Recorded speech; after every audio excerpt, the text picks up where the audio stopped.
Salam gözəl insanlar. Bu günlər mən dağlarda boyun otarıram. Onların yanında da ürəyimdən bir dənə ata şeiri keçdi. İstədim onu sizlərlə bölüşüm. Nə yaman çətin imiş sənsiz yaşamaq. Ha mənim ürəyim, dirəyim ata.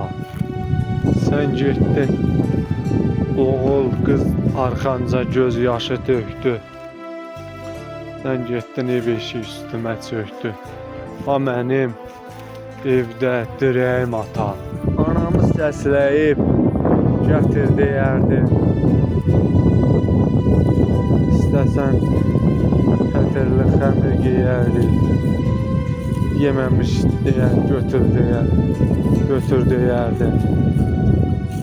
Ha mənim evdə çörəyim, nəfəsim ata. Həm oğlu gedənlər geriyə dönməz.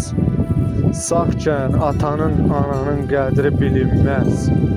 Allah dünyadan köçən yaxşı insanlara rəhmət eləsin. Qalan yaxşı insanlara da Allah can sağlığı versin. Öpürəm, müğayət ol.